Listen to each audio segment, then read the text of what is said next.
Good afternoon, and welcome to the Brain and Behavior Research Foundation's Meet the Scientists monthly webinar series.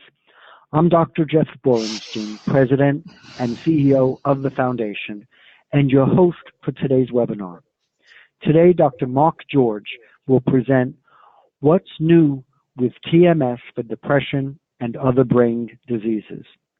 The Brain and Behavior Research Foundation is committed to alleviating the suffering caused by mental illness by awarding grants that will lead to advances and breakthroughs in scientific research. The Foundation is the largest private funder of mental health research grants. Since 1987, the Foundation has awarded more than $380 million to fund more than 5,500 grants to more than 4,500 scientists around the world. 100% of all donor contributions for research are invested in our grants to scientists who are working to find breakthroughs in disorders such as addiction, ADHD, anxiety, autism, bipolar disorder, borderline personality disorder, depression, eating disorders, OCD, post-traumatic stress, and schizophrenia. I'm delighted to introduce Dr. Mark George. Dr. George is Distinguished Professor of Psychiatry, Radiology, and Neurosciences at the Medical University of South Carolina. He is a member of our Scientific Council, was awarded the Foundation's Falcone Prize for Outstanding Achievement in Affective Disorder Research in 2008, was a Clearman Prize Honorable Mention for Exceptional Clinical Research by a Young Investigator in 2000. He was also a Foundation Independent Investigator Grantee in 1998 and a Young Investigator Grantee in 1996. Today's webinar will begin with Dr. George's presentation. This will be followed by a question and answer period. To submit your questions, please use the Questions tab on the control panel on your screen. Feel free to submit your questions throughout the presentation. Following the presentation, I'll present your questions to Dr. George, and we'll address as many as possible in the time allotted. And now, I'm pleased to introduce Dr. Mark George. Mark, the floor is yours. Okay. Can you see me and hear me out there? Yes. Wonderful. Okay. Good. Let me invoke presentation mode, and here we go. So, thank you all for tuning in. I understand there are over 1,000 of you scattered across planet Earth, mostly in the U.S., but not exclusively. And let me see, many of you have submitted questions. I've read through some of those, and I'm going to try to cover everything here. It's really only an hour, and this is more a talk designed for lay audience, as Jeff mentioned. And so to the scientists who are out there, forgive me if I kind of gloss over some of the details. I'll be glad to talk later, or you can email me. But I'm trying to kind of provide an overview for the Brain and Behavior Research Foundation audience. This is a picture of beautiful sunny Charleston, South Carolina, which is not so sunny today. It's a little bit cloudy, but that's okay. I'm delighted to be here with you. So I'm a clinical psychiatrist and a neurologist, and got my training here, went off to Queen Square in London, learned how to do PET scanning, and I stumbled onto transcranial magnetic stimulation while I was there in 1989. Then I went to the NIH and worked with Bob Post and Mark Hallett. And then I was able to return to Charleston in 1995 and have been here ever since. Before I get started, I have to talk about conflicts of interest and acknowledge different groups. And you notice under the foundations that have supported my work, I list first NARSAD because in 1996, when I came down to Charleston, and I was trying to do the pioneering work with TMS and depression, it was not well received by the scientific community. The NIH did not think it was credible science, and I couldn't get any funding. And NARSAD provided critical funding that kept the ideas that you're going to hear about alive. And I have been grateful to NARSAD throughout my career because they allowed all this to happen. And so I'm glad to give back in this talk and in any other way. I have partnered with industry because a lot of these technologies have grown up, and I think that good researchers need to work with industry to help them not make mistakes and to develop new products. For the last 15 years or so, I have not taken any money from anybody who makes a TMS machine because of my roles in the NIH trial and then a recently completed VA trial. So I don't invest in any of these and don't have any conflicts of interest. So this is the first slide that I like to start out with. So many of us are schooled in psychopharmacology and drugs, and I certainly do prescribe medications for my patients. I take medications. I believe they work. But I think we were so wrapped up with medicines like Prozac and serotonin that people forgot a really important part about the brain. This is a picture of a nerve cell and what's called a synapse. And when the nerve depolarizes, these chemicals here called neurotransmitters get released, and they go in and they're picked up. And this is the magic of pharmacology, and drugs like Prozac or Ritalin or any of the medicines that we have work here, and they do work. But what we forgot when we were focusing so much on the synapse is that what sets the whole chemical messengers in place is actually the fact that the brain is an electrochemical organ. In fact, the brain is electricity, and electricity is actually the currency of the brain. So before any chemicals are released, they're released precisely because electricity comes down the nerve cell and releases the chemicals, and all the chemicals do is decide whether that electrical signal will be passed on to the next neuron or not. So in some ways, electricity is the driver of the brain, and chemicals are but the necessary steps between cells. And so when we remember that, we can kind of say, wow, so pharmacology actually is a slave to electricity. And if we can put electricity into the brain and communicate directly with the brain through electricity, we should be able to do really remarkable and powerful therapeutic things. And so it's been a delight to be in my career because I'm watching this whole new area of medicine kind of explode. And I'm the editor-in-chief of a journal devoted to brain stimulation. And I have to say, every morning I wake up and there are 10 or 15 new articles about all these wonderful new technologies and what we're learning about them. And it's just a very exciting time to be in neuropsychiatry and this discovery of brain stimulation. So you can see that it brings together lots of different fields: psychiatrists, neurologists, engineers, neurosurgeons. It's a really wonderful way. And what I keep looking for is some background rules about how the brain works with electricity that are common to all the different areas. A concept that I sometimes call consilience, the coming together of new and novel ideas when people that normally don't talk to each other begin to share. And that's happening in brain stimulation. So here's a list of all the techniques. The ones up on the top are FDA approved for something.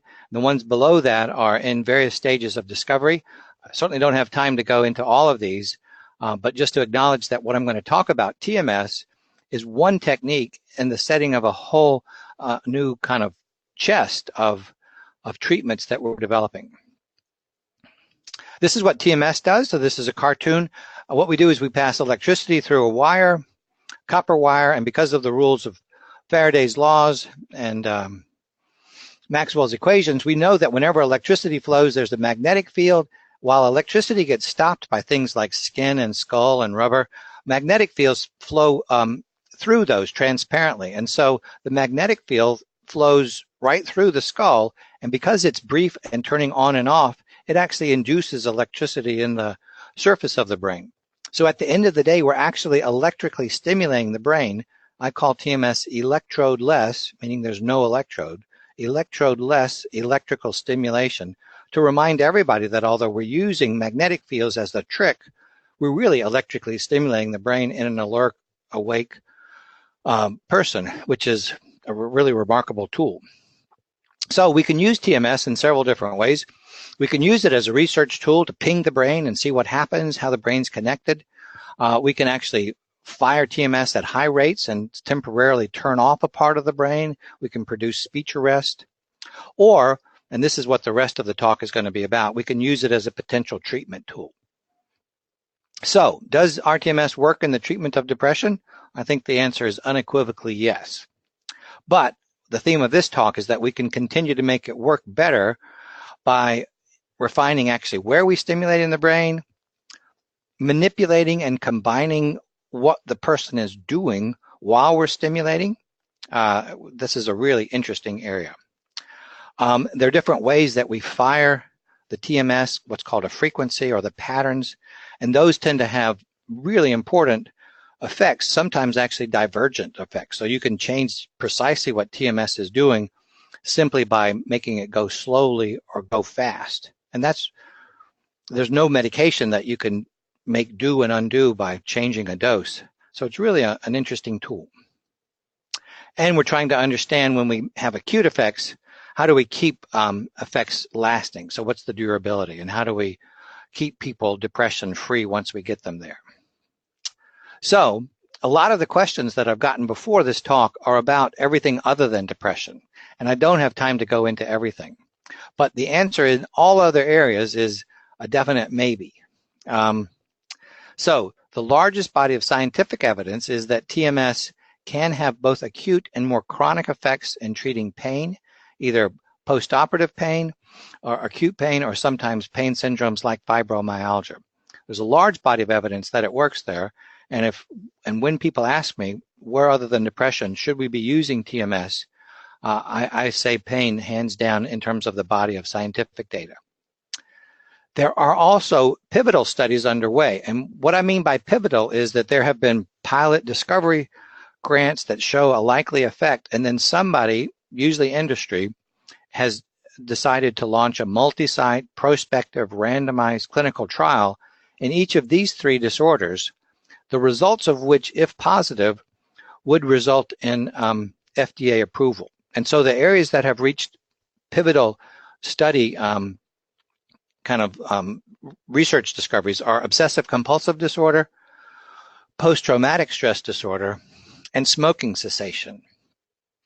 So I can't really go into the full body of work in each of these disorders, but what's pushing these towards potential clinical use, FDA approval, is that we've gotten smarter about how to do TMS. When I first did my first depression patient way back when I was at the NIH in Washington, I'll never forget my mentor, Bob Post. I was meeting with him the night before and going over everything, and he looked at me and he said, "Mark, what are you going to have people do while you're doing the treatment?" And I said, "What do you mean, Bob? What am I going to have them do? I'm too busy to think about that. I've got all these other things to do. I'll have them read the paper." And he says, I think it matters what they're actually doing while you're treating. So I launched the depression work without really paying attention to what the brain was doing while we're stimulating. And I think I was lucky, because it seems to work in depression without that.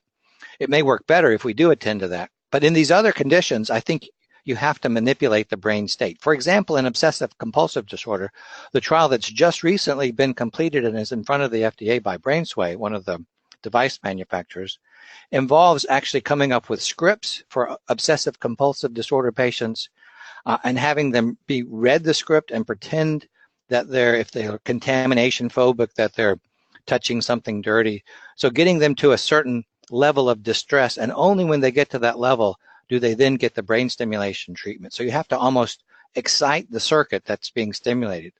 And the same is true in the PTSD study and the studies of smoking cessation. For smoking cessation, it seems very clear that you have to make the person crave a cigarette before and then during when you're doing the stimulation. So these studies we're watching quite eagerly, because the OCD study is finished, the other two are about to finish, and they may result in actually FDA approval and then widespread clinical use of TMS for these other conditions. But let's go back to depression, and that's where we first started and where we have the best body of evidence. So what is depression, or what are the depressions? So in a very simple way, I think that depression is actually a circuit dysregulation. And I had this idea back in 1993, back when the whole world was focused on serotonin levels. And it seemed clear to me as a neurologist that what's missing in depression is kind of prefrontal cortex, this area in green. And what it does is it governs our limbic system, which I've got highlighted here. So for example, we have a bad thing happen. We walk down the hall and a friend looks the other way and scowls. And we wonder what's going on. That information goes to our prefrontal cortex, and in health, we say, well, maybe they're having a bad day. I wonder if their wife's okay. I wonder if they've gotten fired. I wonder if it's politics. You have multiple different ideas about what may be going on, one of which is that they they don't like you or that you've done something wrong. When I talk with depressed patients, or actually when I had a depression, just to be very open and honest and non-stigmatizing, when I was in my depression years ago, I could only think of one interpretation of that event, and that was that person's angry at me, I'm not worth anything, and I did something wrong. And so in depression, we lose the ability that our cortex has of creatively thinking through the world and coming up with multiple different hypotheses and then regulating our limbic system. And so my idea was that if the prefrontal cortex is not working correctly, perhaps we could use TMS and repeatedly stimulate that part of the brain without causing a seizure and get the circuit back online. And it appears that works. My idea way back then was absolutely correct. Let me tell you more. So my idea back in 1993 was that if depression results from this abnormal cortical limbic governance and that ECT and talking therapy reset this, maybe we could repeatedly, without causing a seizure, stimulate this part of the brain in awake, alert adults and achieve the same rebalance. And so we got to work, and this was the first patient that we treated. Her name was Margaret Brender, if she's out there listening. She's a bipolar 2 patient. That means she has sometimes of high activity, never frank manias, but she's not just what we call a unipolar depression patient. And that's important because you can see this is her Hamilton score. So she was very depressed. She was at the NIH with treatment-resistant depression, had been there for many months with no response. We gave her TMS over the prefrontal cortex. So this is called phase 1, where these black little chiclets are. And you can see that she got very quickly undepressed. We stopped, and then she started getting worse again. We started again. We got her better. A Hamilton score less than 10 is considered remission. So my Hamilton score today is probably 5 or so. I didn't sleep so well last night. I've got some aches and pains. So we got her very good for the first time in several years. Here she went and did a medication trial, and she didn't get any better. And then we started her in TMS like we do now. So a weekend off, second week, and we drove her into a really good remission. And then we did tapered TMS. So this is the first open label kind of evidence that TMS might work in depression. And I was very excited then. We were able to run it into a very quick double-blind trial, only 2 weeks of treatment, but statistically significant. And then we had to develop it as a treatment. And there's so many things that we have to learn about how to develop something into a treatment. And in the field of brain stimulation, I see a lot of times people have results kind of like this slide that I'm showing you, and then they immediately go into a large randomized trial. And many of those have failed. For example, in the area of deep brain stimulation for depression, after just some open label trials, they went straight into large double-blind trials, and all of those failed. And I think they were premature in going into the large trials without understanding many of the particulars first. So what we developed really over 10 years and with NARSAD support is we were able to figure out better which part of the brain to stimulate, who works better, how big is the placebo effect, how many weeks do we need to treat, what's the dose, and then we were able to conduct the multi-site trials. And that's where my job stops. I'm just a discovery scientist and I'm not part of industry, although I try to help out. But what's really important is that then there is industry that can take these ideas and turn them into a profitable business plan and get them out to patients. And there are several areas where the discovery science is ripe, and for some reason, it hasn't made it into things that help patients really because of business. And the TMS for acute pain is a great example of that. It certainly does work, but no business has actually taken that idea and tried to turn it into profit, where I think there clearly is one. We're in the middle of an opiate epidemic, and TMS appears to be a very good, non-addictive, non-systemic, non-opiate treatment for pain, and nobody's taking it anywhere. But anyway, that's not the point of this talk. What I want to talk more about is depression. So again, NARSAD funded many of the small trials when other sources would not, and it's hard to do what if, but it's hard for me to think that TMS would be approved and on the market if it weren't for NARSAD support early on. So we finally got funding to do a very definitive Class 1 randomized controlled trial, double-blind, multi-site, called the OpTMS trial. And these are the results, not in the acute double-blind phase, but actually after another 3 weeks. So this is after 6 weeks of daily TMS with weekends off. And in people who tried and failed 2 medicines, so treatment-resistant patients, 30% of them, 1/3, met remission. So we got them fully well, at least temporarily. So 1/3 of those people. And that's a big deal. So it was statistically significant. And then we looked over and said, well, how does that compare to other things that doctors can do for people who've tried and failed 2 antidepressants? And at that point, at that time, the treatment guidelines said, well, what you can do is give people thyroid augmentation or lithium augmentation. And in the STAR-D trial, a large NIH-funded progressive pharmacology trial, you can see that the remission rates giving lithium augmentation or thyroid were 16 or 25%. So even back in 8 years ago when we did this trial, we found that giving TMS to treatment-resistant patients was at least as good as anything that we could do with medications. So this is a home run. We had statistically significant effects with clinically meaningful results. The other good thing about TMS is that sometimes things work well in ivory towers, but then when you get them out in the hands of real clinicians, they fall apart. But that's absolutely not the case with TMS. The FDA required Neuronetics to do a follow-on trial after they got market approval, and the results were written up, and the first author was Linda Carpenter.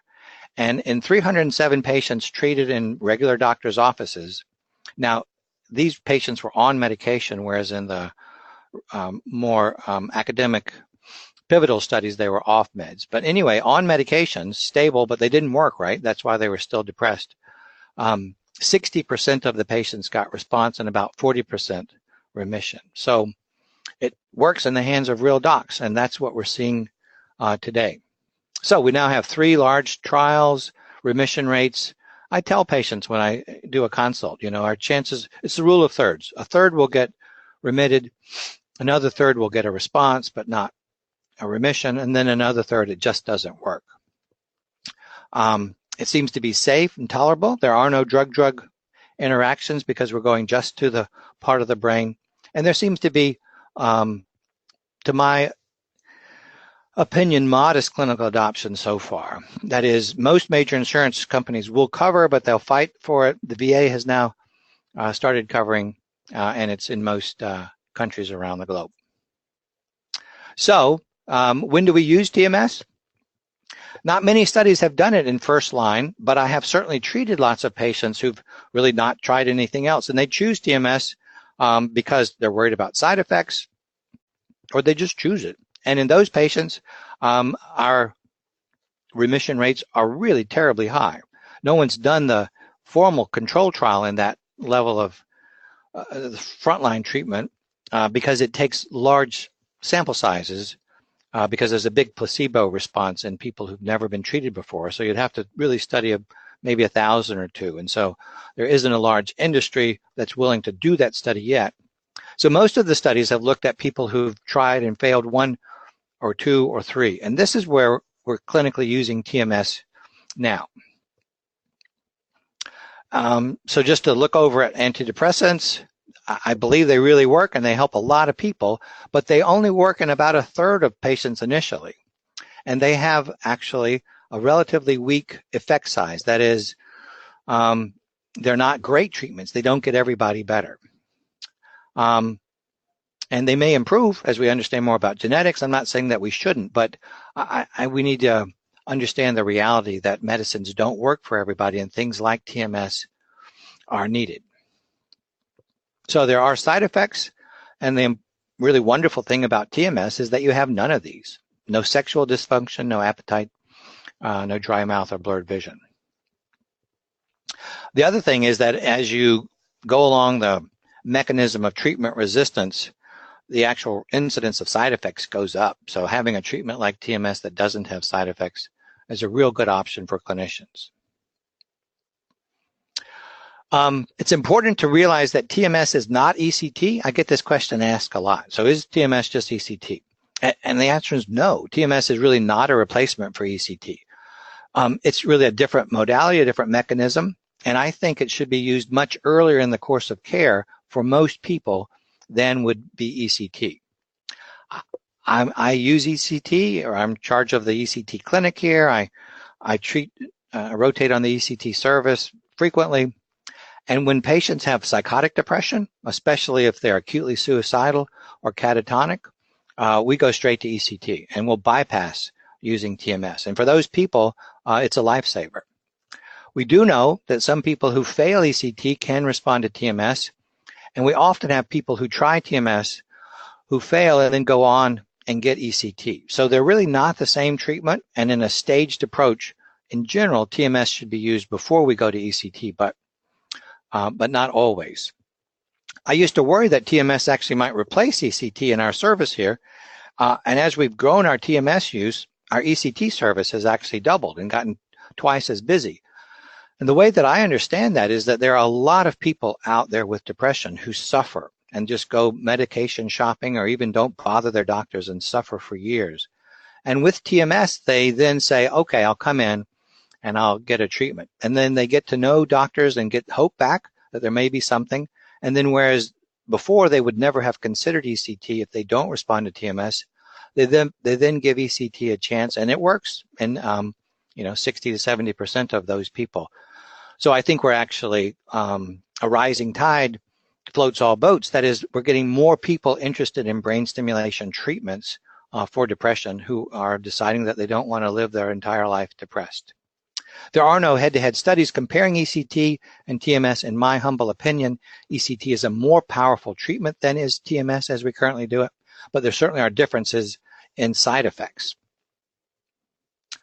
The VA, as I said, has a network now going out across the nation of 40 machines. These are all linked together and are sharing their outcome data, and it's a wonderful mechanism that the VA has put together to try to systematically look at who should get better with TMS, who not, and figure out how to move forward.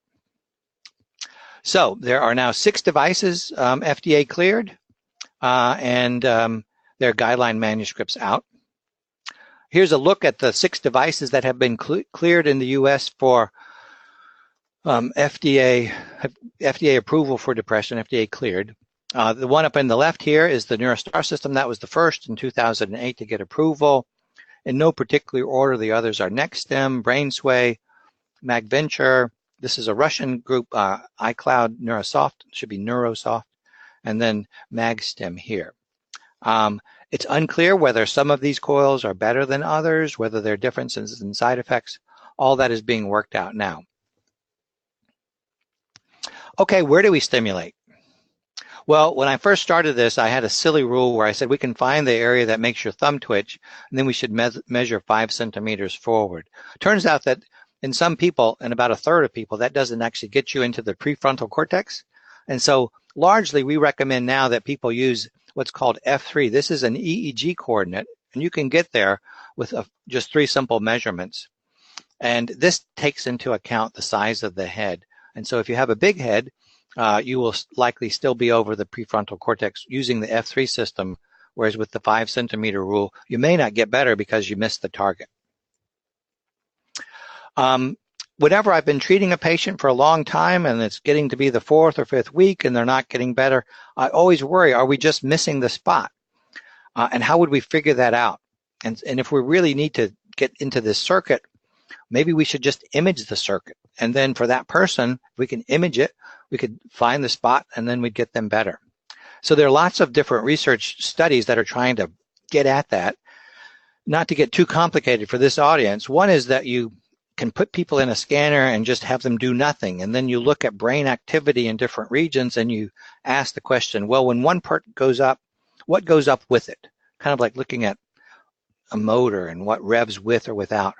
And you can get a thing called resting state functional connectivity. So if we really do need to go to deep in the brain, we could say, computer, show me the areas that are changing now here, and is there a spot in the cortex that's changing along with it, either in harmony or in anti-harmony. And then we could go with the TMS coil to that spot. This is a great idea, but the groups that have tried it find that although it works for a group picture, they get a reasonable response. When I try to break it down to the individual, Mr. Smith, it doesn't help at all. And it may be that the technology is not there yet for applying it to the individual. But so far, doing brain imaging, MRI scanning, structure or functional, hasn't really helped us figure out better how to increase that rule of thirds and get rid of that 30% who don't respond. This is a slide from one of the best studies looking at that issue, showing this is the F3 location, this is the 5 centimeter location, and across the different studies, how they correlate with a deeper structure in the brain called the cingulate gyrus. I love this slide just because it's kind of colorful and whimsical, but it's from a very serious paper by Deng and colleagues when they were at Duke, and it's published in Brain Stimulation. And so what you've got on the left, these purple balls, they look kind of like Christmas balls, but if you notice on top, each one of them have a TMS coil. And so this is like all the TMS coils known to man. You know, what can you do? You can have these things, you can, little figure eights, little slinkies. I love these little slinkies. You could put 2 on it. This is a butterfly coil, reversed butterfly, any combination. And then what they did using computer models is saying, all right, in a spherical head model, kind of like a brain, where would we get changes sufficient enough to move your thumb? And that's shown in kind of orange. And so the coils that were FDA approved for depression were these figure 8 coils. Here's actually the Neuronetics one, which is 34. And if you look over here and you go to 34, I can't see it on my screen, but it's got a little bit of a red right there. And that's what gets people better with the FDA approved Neuronetics device. But you can see there's some of these coils, and this row are the coils produced by this company, BrainsWay.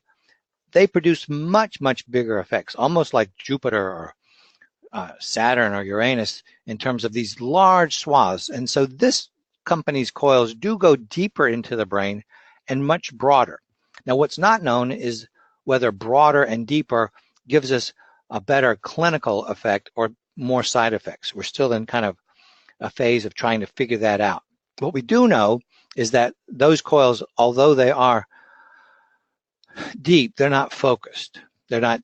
So this complicated slide shows that across all of those different coils, the farther you go into the brain, the less focal it is. So unfortunately, we don't have yet a technology that will get us deep into the brain and focal. I call that the holy grail, where we could go non-invasively deep into the brain and turn on or off regions. We're not quite there yet, but I have great optimism that in the next 10 years, we'll find technologies, either modifications of these or even new technologies, non-TMS, that will allow us to do that. The same company actually has a coil that has multiple different coils that you can put on the head and independently run. So you can actually stimulate one part of the brain with high frequency and excite it, another part of the brain, and turn it off, either simultaneously or phased in any way that you'd like. So the technology is really wonderful that's out there. What's lacking is actually the clinical understanding of how would we take this technology, knowing what we know about any disease, and then apply these very sophisticated tools. It's as if we have really fancy cars that can do things that our roads won't support yet. We don't understand yet how to intelligently translate those. And research, like funded by Brain and Behavior, is really the only way we'll sort this out. Does TMS change the brain? Well, we figured out many years ago that you could do TMS inside the MRI scanner, and you can actually look at that. And here are some really pioneering studies by the group in New York, Dubin. And what they did was they took depressed patients and then they scanned them before and then after a course of about 4 weeks of prefrontal TMS. And then they asked the computer, and they put everybody's brain, they kind of morphed it into a common brain space. And they said, computer, show me the brain regions that have changed in size, if there are any, before and after TMS. And if you notice, like where A is, this is a midline slice of the brain. The nose is up here, the back of the brain back here. So this is right in the middle of the brain. And you can see this area in orange. That actually is the subgenual cingulate. And what this group, Dubin's group, found is that in depressed patients, after they've gotten better, this part of the brain actually grows back in size. Now, if you'd asked me 10 years ago or 20 years ago when I started whether TMS could actually regrow the brain in depression, I would have said absolutely not. I would have bet wrong. But these studies show that we're actually fluffing back up the part of the brain. Now, what are we actually doing to cause that increase in size? Is it new neurons, or is it kind of filling out of neurons, or is it the connection between neurons? We don't know. It's hard to answer that question because you can't kill people and look at it under a slide. So we have to try to get at the answers indirectly. But it's very provocative that TMS is not only working clinically, but it's actually changing not only the connections and the activity, but the size of this mood regulating circuit. As you can tell, I'm very keen about this study. Oh, it gets even better. So you have this is the change in Hamilton score. So how much better did they get? And then how much bigger did that part of their brain get? And you can see that if your brain got bigger, you're more likely to get depressed, or vice versa. There's a correlation between getting better from depression and having that part of the brain grow back. So does it work? Yes. How do we make it better? So I've talked about where to stimulate. And this is the other theme of this talk, is we need to understand better what we have people do while we're treating. And people are doing that. And as I talked about before, in terms of the OCD exposure after TMS for OCD, PTSD, or the addictions, for depression, people are now starting to realize that what we're doing with stimulation of the prefrontal cortex is that we're bringing the prefrontal cortex back online, and that cognitive behavioral therapy is another way that does that and has been doing that. And so if that's what we're actually doing physically with TMS, wouldn't we get better results or more long-lasting results if we had patients doing cognitive behavioral therapy either during TMS or immediately after, so that they go to the gym, they lift the weights, and we do cognitive behavioral therapy so that those changes that we induce with TMS get self-taught and kind of locked in. So what about frequencies and patterns? Well, there's a new kid on the block. So I've talked about stimulation at 1 hertz once a second, or 10 hertz 10 times a second. And those are, 10 hertz is excitatory, 1 hertz is inhibitory. But those are just numbers chosen because that's the number of fingers we have on our hands, and we've figured out how they work. As I mentioned at the beginning, the brain is an electrical device, and electricity is the currency of the brain. And if you stick a wire into the brain, especially in some of the deep parts of the brain, and you just listen to neurons firing, the pattern that they talk to each other with is a pattern called theta burst. And what theta burst is actually a small burst of frequency at about 50 hertz, and then that's repeated at 5 hertz. That's what the theta comes from. So it sounds kind of like this. Brip, brip, brip, brip. So you get little triplets or quadruplets of fast frequency at a carrier frequency of 5 hertz at theta burst. And that is what the brain uses to talk to itself. So it's really the language of the brain. And so some very bright scientists, John Rothwell, Huang, and others, said, well, if that's the language of the brain, why don't we fire that back through our TMS coil?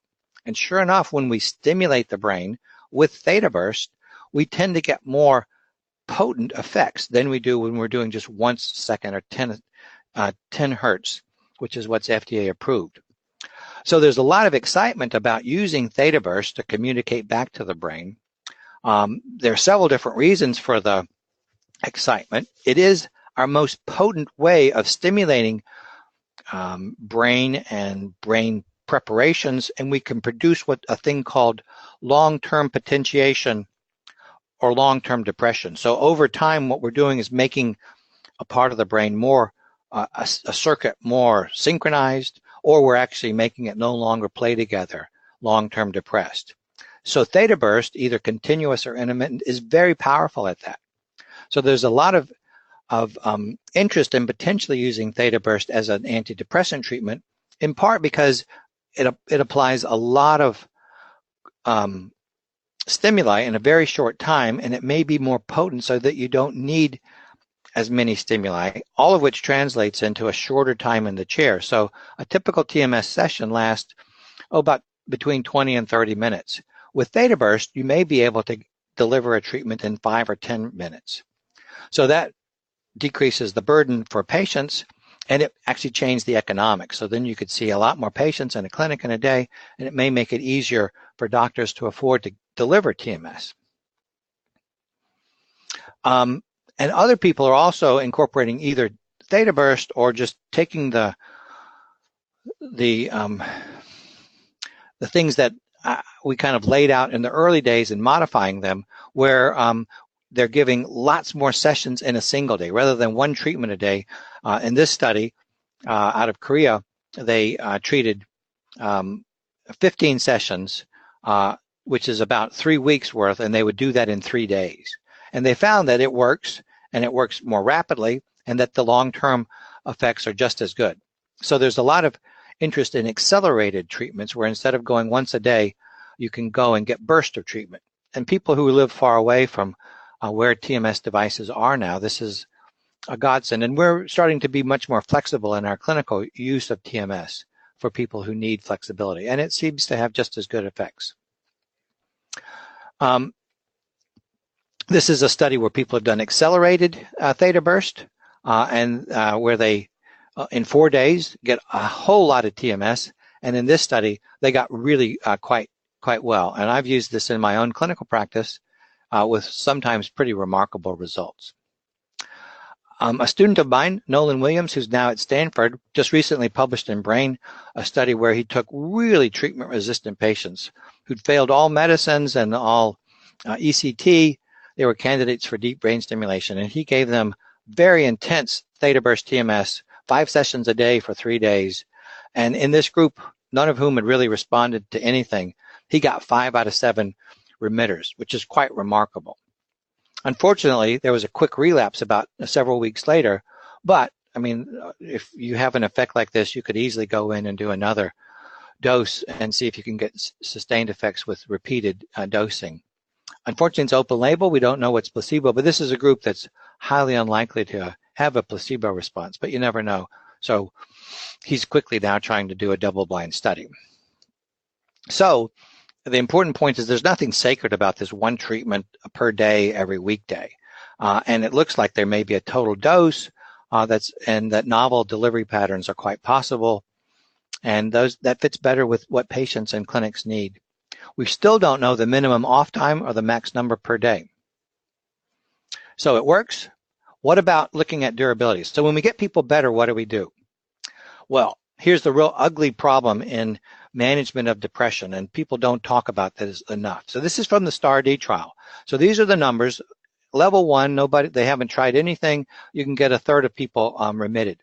Then you put them on a second antidepressant, you get another third remitted. That's great. 60% of people can get to remission with either 1 or 2. But if you fail those first 2, your chances of responding to the next one are 13%.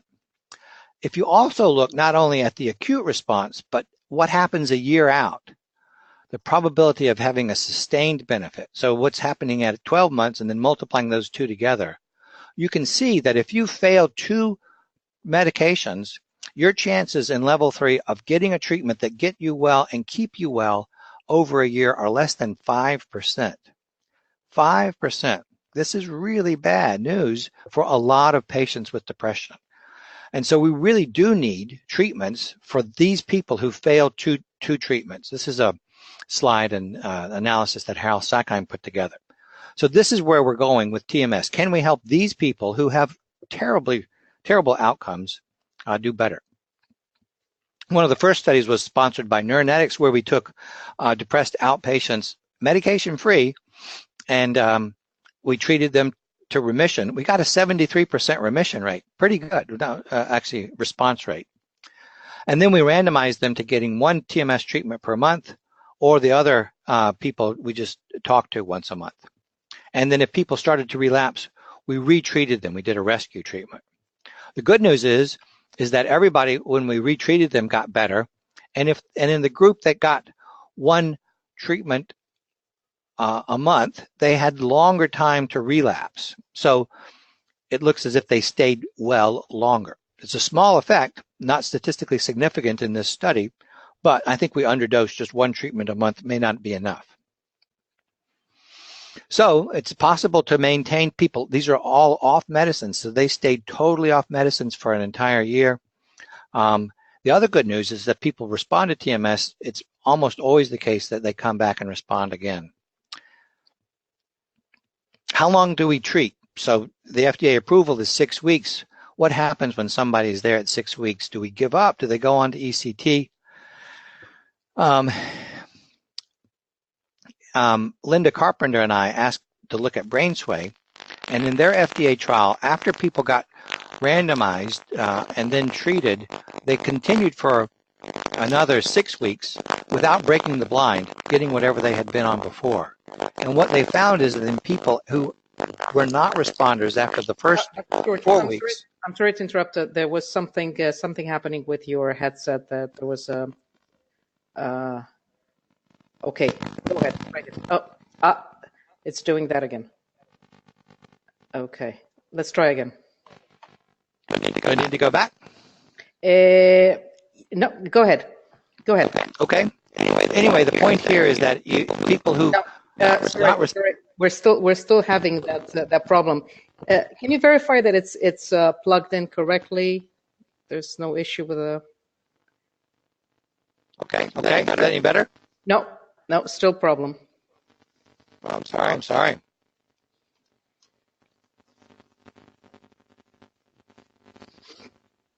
Oh, terrible. Okay. Anything? No, not better. How about if I unplug and replug? Yep, please.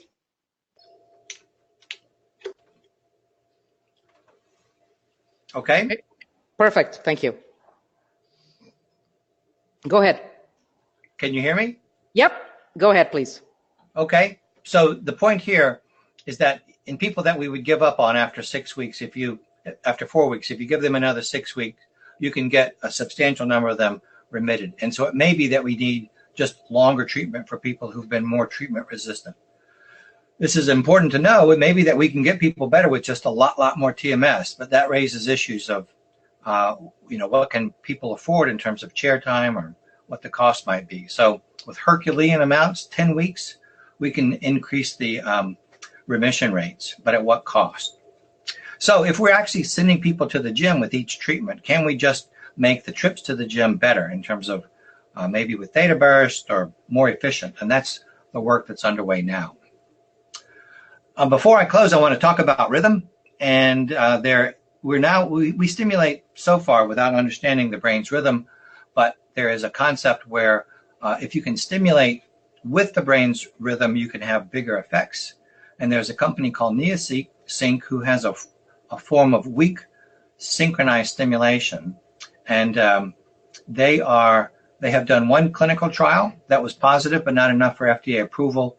And this is the trial. And then they are now in the middle of and almost finished with another potentially pivotal trial. In that trial that was published, 12 subjects weren't stimulated at their alpha range, which is what we think is the point that's important, and none of them got better. And if this is approved, if it's positive and it's approved by the FDA, this device has been modified so that it could potentially be used at home. And so there's the option that we might have some form of TMS able to be used under physician supervision at home. We're also doing inside the MRI scanner where we time each pulse with the brain's frequency and try to see if we hit the brain when it's on a rising phase, we get a bigger effect, and we do. And so we're actually funded by the NIH to do a study where we synchronize each and every TMS pulse with the person's EEG to see if we can get a bigger biologic effect of each pulse, and then whether that translates into a bigger antidepressant effect. good idea, but you never know until you do the discovery science. So the conclusions are that we can improve TMS. It's by all of these little particulars, dose patterns, rhythm, combining behavior. But this is hard work. It takes a lot of people and research funding in order to improve this technology. Where will it go?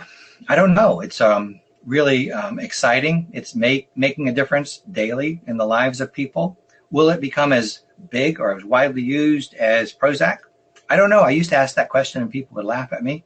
Now when I ask people to raise their hand, many people say yes. It's more focused. It's less side effects. It should be the way 20 years from now that we're thinking about treating most brain diseases. But I don't know. We have lots of work to do right now, and I'll stop now and take questions. Well, Mark, it was an excellent presentation. I want to thank you for that, and also for the groundbreaking work that you've done that is having an effect on so many people's lives already and will down the road as the techniques are improved.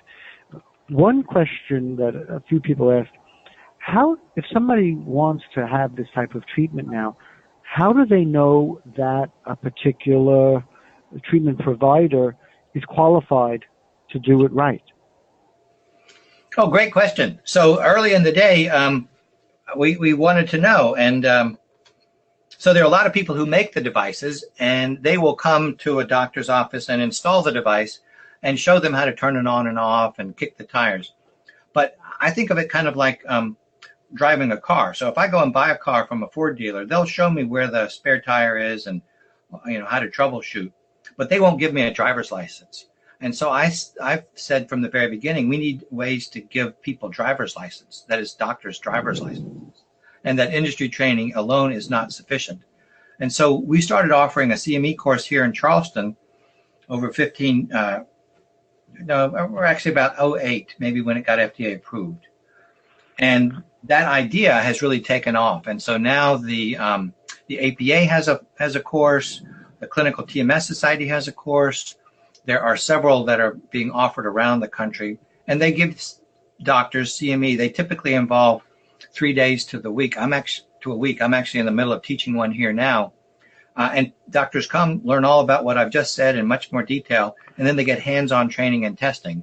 So you just ask, have you had a CME training course? And if they say yes, then that works. From the Carpenter study, that seems to be sufficient in order to get good results. So I get that a lot. People say, I want to come to Charleston. You're the expert. You know how to do it. And I say, look, no, that's not true. If they've had a CME course, it's much better if you sleep in your own bed. And I'll find somebody in your town. And I really advise people to stay local and get it done. And they get just as good results. But you do want to make sure that whoever's administering it has gone to the trouble of going somewhere and taking a time out of their busy schedule for at least 3 days to a week and getting certified. Very good advice. So you really want to make sure the person has had the training and is really qualified to provide this treatment in an appropriate fashion. Are there any side effects or risks that people need to know about in using TMS? Yeah, I glossed over side effects because there aren't that many. It's not comfortable, a little bit painful, but that actually goes away with successive treatments because we're actually releasing endogenous opioids with each treatment. It's very interesting. That which is uncomfortable during the first treatment, people are sleeping through in the second week. So, and very less than 5% dropout rate due to side effects. Other than the pain or the discomfort, the biggest worry is about a seizure, and there have been maybe 100 unintended seizures caused. But all of those seizures have been while people are stimulated, not afterwards, and when they're in the chair around medical personnel, and none of those have gone on to have epilepsy. So the biggest side effects really are the pain and potential seizure. In some patients, as you're lifting them out of depression, you can overshoot, and they'll get what's called a hypomania. They'll get a lot of energy. They won't need to sleep. When we see that, and since we see them every day, we stop a session. We don't treat for a day or two. We make sure that they get good sleep, and then typically they'll come back, and then we can continue with the treatment. So an emergent hypomania happens sometimes, but we know how to handle that. Okay, so it's something people need to be aware of and monitor to make sure that doesn't. The big question happen. is also what medicines people can use. We used to say we can't do TMS on Wellbutrin or bupropion because of its increased seizure risk. We've now figured out that you can do that as long as your dose is less than 300 milligrams in a day and you stay on a steady state. You don't stop a dose, double a dose, miss a dose. And if you do that, it's safe, but it's a little bit riskier, but you just have to make sure you just don't change that medicine during a course. And if somebody's listening right now and they or a loved one has depression, how does someone make a determination that this might be right for them? Well, do they have treatment-resistant depression? Have they tried and failed 2 medications? And if the answer is yes, then I answer that question by what would I want, or either myself or my loved ones, and I'd want TMS. And so then, if you have a psychiatrist, and you should, if you have that disease and you're not getting better, talk with your providing psychiatrist. And I'm sure that in most major towns now, there's somebody who's offering TMS, and then ask them to set you up with a referral. And that wouldn't necessarily mean that you agree to do it, but you can talk with that person about all that I've gone into detail here, and they can take a detailed history about you and, whether that would change your risk factors and give you more of an informed decision, and then you can decide. So one, from your perspective, clear indication would be 2 medication trials, both of which failed. You went over the statistics earlier in terms of the STAR study and those numbers about, if you fail 2, the odds of failing a third are high.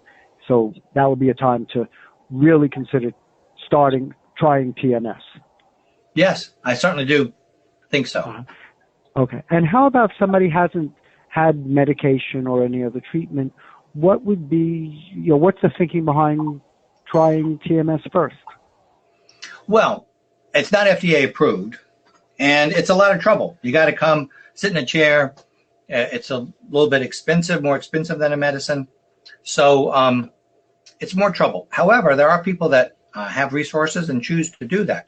And it works great. It works absolutely fine. So there's no reason not to. It's just that it's more expensive and a little bit more bother to go and sit in the chair every day as opposed to reach in the pill, into your medicine chest and take a pill. But there's no reason not to. It's not FDA approved, but it certainly does work.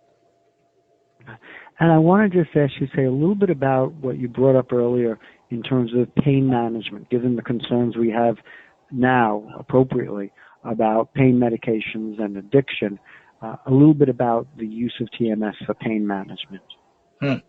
Well, I'd love to do another webinar maybe, but okay. Jeff Burkhardt years ago discovered that. We're going to sign you up for that without a doubt, but yes, so give us a preliminary.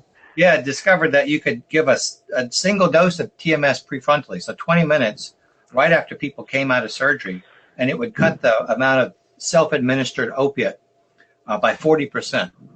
I was amazed at the effect size. I said, Jeff, I can't believe that. He went and did it again. And he's now replicated that several times. And so it helps in acute pain syndromes like after surgery. It also helps in fibromyalgia and other chronic pain syndromes. A little bit less, but still does. And we have people here in our group who now NIDA funded actually to see whether TMS may be able to help in patients with opiate abuse or dependence who also have pain syndromes. So it's not FDA approved yet, but it certainly is. There are small studies that show efficacy, and there certainly is a theoretic reason why it might ultimately prove to be very powerful. Well, Mark, I want to again say thank you for taking the time to share this information with our audience and for the work that you've done and continue to do that's having such an impact for so many people. I also want to thank everybody for joining us today. All of the research we fund is made possible through private donations, so please consider making a contribution by visiting our website, bbrfoundation.org, or call us at 1-800-829-8289. This webinar has been recorded If you've missed any portion of the presentation or would like to share it with a family member or friend, please visit the events and webinar page on our website. I hope you'll join us again next month when Dr. Stefan Ripke, University Professor in the Department of Psychiatry and Psychotherapy at the Charité campus in Berlin, and a research scientist at the Analytic and Translational Genetics Unit of Mass General Hospital's Simcus Research Center, will present Genomics Across Diagnostic Boundaries to Improve Precision Medicine in Psychiatry. This webinar will take place on Tuesday, May 8th at 2 p.m. Eastern Time. Thank you again for joining us, and enjoy the rest of your day. Take care. Bye-bye. Thanks.